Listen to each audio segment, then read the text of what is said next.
We head towards Khalees, four Humvees. I was in the third Humvee in the turret. And we're approaching Khalees, and you could hear the firefights. You could hear the crackle of AK-47.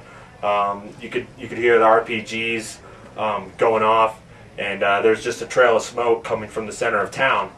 When we get just outside of town, there's a traffic circle, and all the Iraqi police and Iraqi military have set up their pickup trucks in a perimeter, and they see us coming, and they roll a truck out of the way and let us into the traffic circle. And we stop.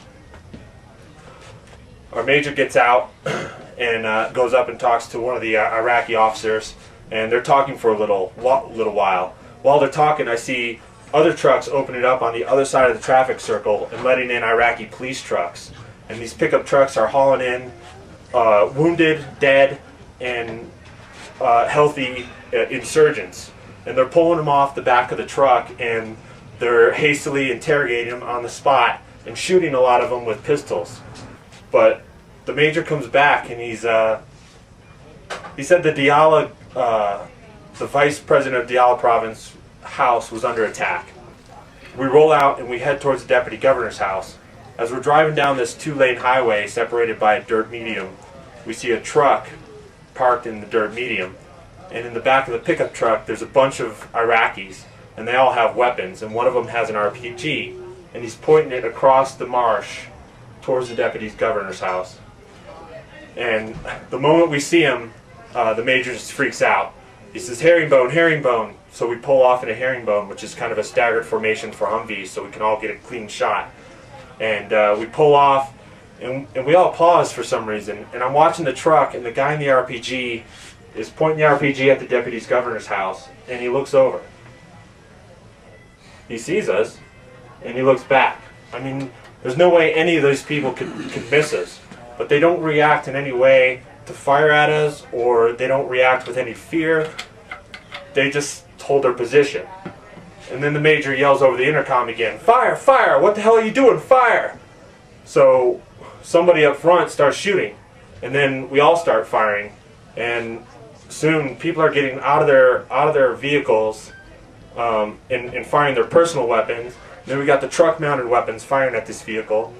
So basically the deal with, I mean, it's not like the movies. When military's encountered with an enemy, we just orientate our fire and put as much firepower downrange as we can to eliminate that enemy. And that's what we did.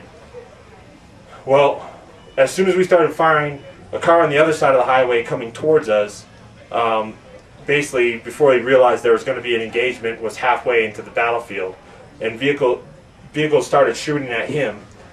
And I watched a grenade round from a Mark 19, which is like a fully automated belt-fed grenade launcher that's mounted on the top of the truck, go pierce the windshield. I see the windshield just spiderweb, and the whole inside of the cab of this like weird like Cadillac-looking vehicle just fills up with light and smoke. And the vehicle jerks to the right, goes off the side of the road, and kind of crashes in a dirt beam. Meanwhile, there's more fire just going everywhere. And all throughout this entire time, not a single shot has been fired at us yet. So the vehicle comes off the side of the road and slams, and I'm watching that now. I'm not paying attention to the pickup truck as much, and I'm watching the vehicle on the side of the road. And I watched it's kind of at a peculiar angle because the way it's on a dirt berm. The passenger door opens up and somebody falls out the other side. I could see the belly of the car the way it's tilted up, plus underneath it, and I could see the man on the other side. And somebody in front of me yells that he has a weapon, and he starts firing at the car, but he can't hit him. So I orientate my M60 that way, and I get in my sights and I pull the trigger, but the weapon jams. Only one round comes out. And I charge the weapon again, and I fire, and again, it's supposed to be a fully automatic weapon, and only one round comes out. So now I'm charging it, taking aim like it's my sniper weapon, and firing at the man. And after a couple shots, I finally walk him in, and I start hitting him in the belly and the chest underneath the car. And he's trying to crawl up towards the tire to get out of, to find some cover. And I just keep hitting him and charging it and hitting him. And finally he just stops moving. And about this time, shots stop firing at the pickup truck, and I don't know. I don't even know how combat stops once it starts.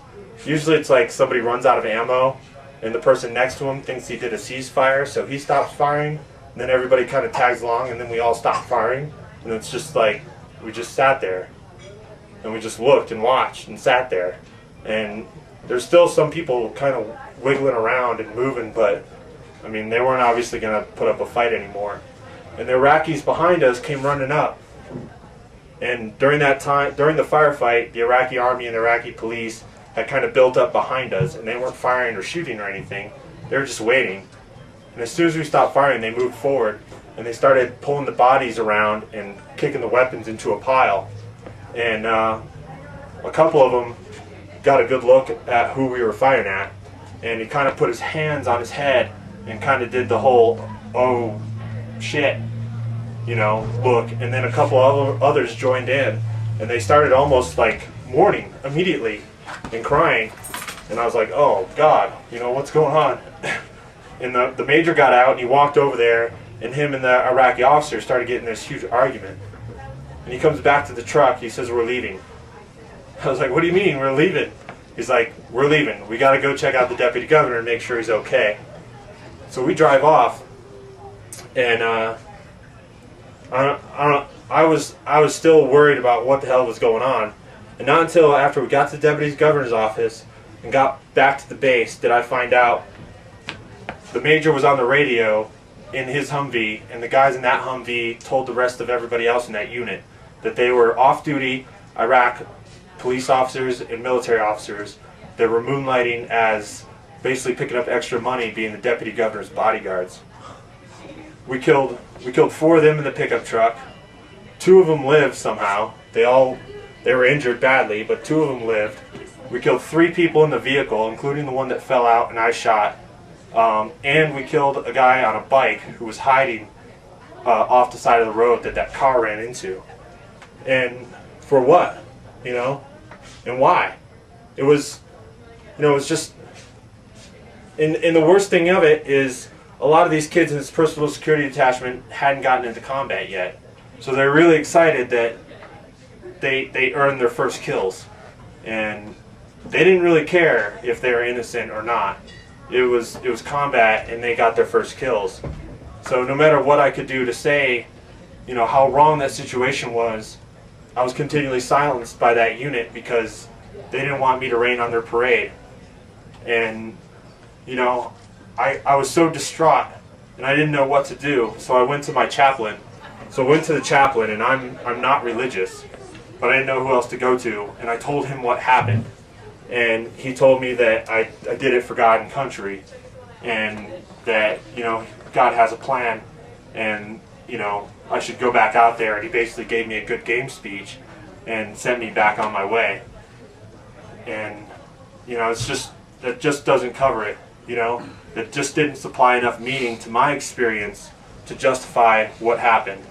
And I'm not saying that, you know, I don't even know who's to blame for every single thing. I'm sure there's a handful of people that we could probably eventually prosecute for the entire war, and that's just it. The individual soldiers on the ground, they experience these things, and they might not be atrocities, but if the entire war is based on lies and based on false evidence of weapons of mass destruction and revenge for 9/11, then the whole war is an atrocity.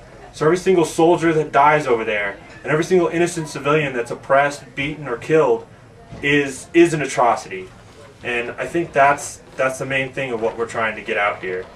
So I'll stop and let somebody else go. Thank you.